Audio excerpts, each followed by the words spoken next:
Selamat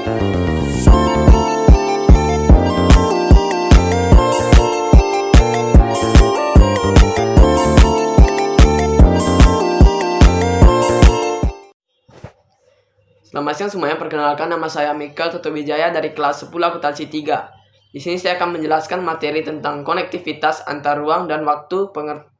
Pengertian ruang secara garis besar adalah sebuah tempat di permukaan bumi, baik secara keseluruhan maupun sebagian yang digunakan makhluk hidup untuk tinggal. Ruang adalah daerah atau wilayah. Ada beberapa hal yang harus dipelajari mengenai prinsip ruang. Yang pertama, ruang tidak hanya terbatas pada udara yang bersatuan dengan bumi, tetapi juga lapisan atmosfer di bawah permukaan bumi. Yang kedua, setiap ruang di permukaan bumi memiliki karakteristik yang berbeda dengan lainnya, tergantung sumber daya yang dihasilkan. 3. Ruang tidak berdiri sendiri. Kejadian di suatu ruang memengaruhi ruang lainnya. 4. Ruang merupakan tempat manusia berinteraksi, karena manusia adalah makhluk sosial. 5. Ruang merupakan tempat segala peristiwa terjadi. Interaksi keruangan ada tiga macam, yaitu saling melengkapi. Contohnya, kota A memproduksi ikan, tetapi kekurangan sayuran. Kota B kelebihan sayuran, namun kekurangan ikan. Maka untuk memenuhi kebutuhannya, kota A dan kota B harus berinteraksi. 2. Kesempatan antara. Misalnya, kota A menjual ikan ke kota B. Kota A menjual ikan, kota B menjual sayur, dan kota C juga menjual sayur. Biasanya kota A menjual ikan ke kota C, tetapi setelah dicek kembali, ternyata jarak ke kota C jauh dibandingkan kota B.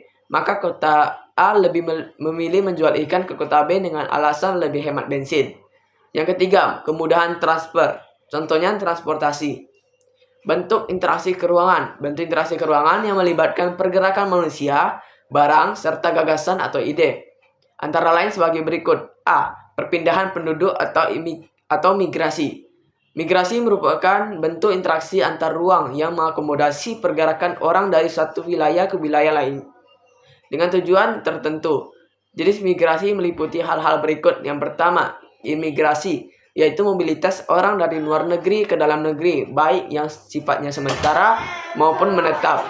2. Emigrasi, yaitu mobilitas orang dari dalam negeri ke luar negeri, baik yang sifat sementara maupun menetap. 3. Urbanisasi, yaitu mobilitas penduduk dari desa ke kota yang bersifat permanen. 4. Ruralisasi, yaitu mobilitas penduduk dari kota kembali ke desa. Yang kelima, transmigrasi, yaitu mobilitas penduduk antar pulau dalam satu negara yang sifatnya menetap. 6. Evakuasi, yaitu mobilitas penduduk karena adanya bencana alam atau masalah keamanan lainnya di suatu wilayah. Yang ketujuh, sirkulasi, yaitu mobilitas penduduk yang bersifat sementara untuk keperluan pekerjaan atau keperluan lainnya yang mengharuskan menginap di tempat tujuan.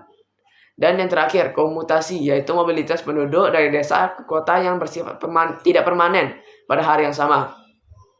B. Komunikasi merupakan bentuk interaksi antar ruang yang melibatkan pertukaran ide atau gagasan baik secara lisan maupun langsung maupun tidak langsung. Contohnya pertukaran informasi diantaranya sebagai berikut. Yang pertama, siaran televisi yang menyiarkan kejadian-kejadian aktual di suatu wilayah. Yang kedua, streaming di berbagai platform streaming di dunia internet memudahkan seseorang menyaksikan kejadian-kejadian di berbagai belahan dunia.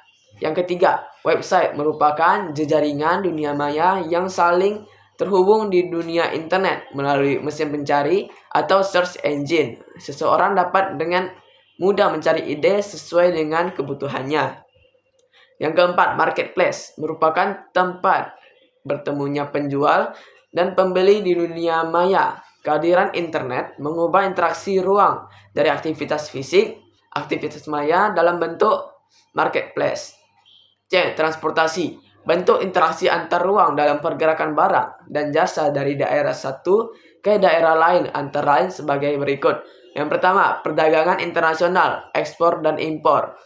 Yang kedua, pengiriman komunitas perdagangan melalui transportasi laut, darat, dan udara dari satu daerah ke daerah lain. Sekian penjelasan materi tentang konektivitas antar ruang dan waktu. Jika ada salah kata, mohon dimaafkan. Terima kasih.